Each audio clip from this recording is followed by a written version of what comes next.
What if I told you there is a structure still standing today that appears to activate when it rains? Not symbolically, not metaphorically, physically. Water flows in, something responds, and effects occur that modern engineers still struggle to explain. The strange part? This device is officially labeled as decorative architecture, but its behavior tells a very different story. Today, we're diving into one of the most unsettling Tartarian anomalies of all, a power device from the old world that still reacts to rainfallers, if it was designed to. And once you understand how it works, the real question won't be what it does, but why we stopped building anything like it. Let's start with something simple. Rain is chaotic, unpredictable, hard to control. Modern infrastructure treats rain as a problem, something to drain away as quickly as possible. Gutters, sewers, runoff channels. Water is the enemy. But old world architecture treated rain very differently. Across former Tartarian regions, researchers have identified unusual stone structures. Domes, spires, towers, and circular basins connected by precise channels. Most are classified today as fountains, monuments, or ornamental ruins. Yet when it rains, these structures don't just collect water, they respond. Water flows along predetermined paths. Pressure builds, sounds change. In some cases, nearby metal objects register faint electrical effects. Now pause for a second. Ask yourself this. When was the last time a purely decorative structure reacted dynamically to weather? Exactly. At first glance, these devices look harmless, beautiful even. Elegant stonework, symmetry, balance. The kind of architecture people say, they don't build like this anymore, without asking why. But engineers who've studied them noticed something odd. The stone is often layered with different materials, some conductive, some insulating. The internal channels are smoothed to a level that reduces friction, and the water paths follow curves optimized not for aesthetics, but for flow efficiency. That's not decoration, that's engineering. Here's where things get interesting. During heavy rainfall, some of these structures produce audible hums, low-frequency vibrations that change pitch as water volume increases. Locals often describe it as the structure waking up. Scientists call it resonance. Old world builders may have called it something else. Now before your brain jumps to science fiction, let's reset with a quick reality check. We already use water to generate power today. Hydroelectric dams do it on a massive scale. Turbines spin, energy flows. So the idea that ancient systems could harness water isn't crazy. What's crazy is how quietly these Tartarian devices do it. No spinning blades, no visible machinery, no combustion, just rain and response. Some researchers believe these structures functioned as atmospheric energy collectors, combining rainwater with pressure differentials, acoustic resonance, and conductive materials to produce usable energy. In other words, power without fuel. Now here comes the first cliffhanger. If these devices were real power systems, why are they no longer connected to anything?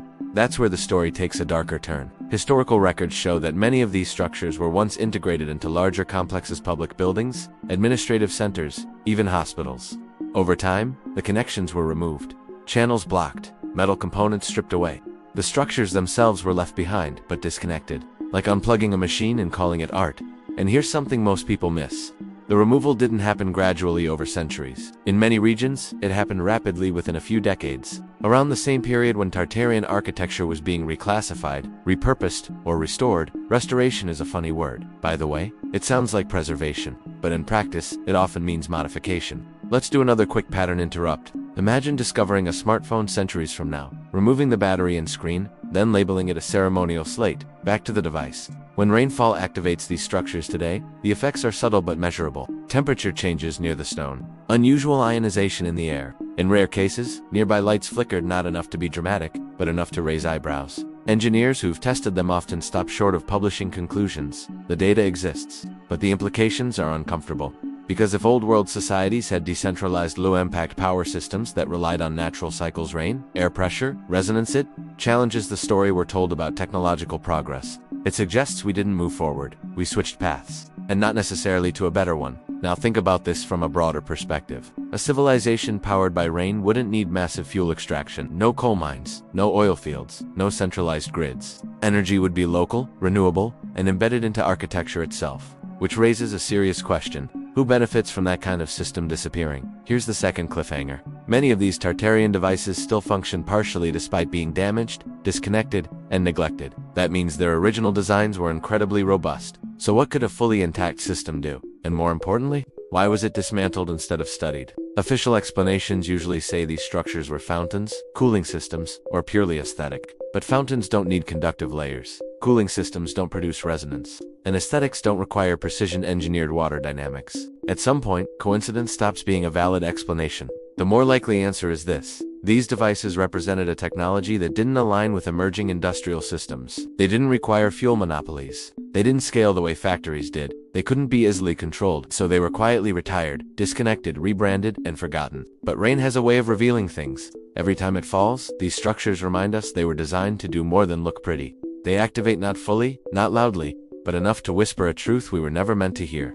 That our ancestors may have understood energy in a way we chose to abandon. And if something this advanced can survive centuries of neglect and still respond to nature, what else is still waiting to be reactivated? In the next video, we'll examine the buildings that were designed to distribute this energy, structures officially called administrative halls, but built around principles that look suspiciously like power grids. If this video changed how you see rain, the next one will change how you see buildings.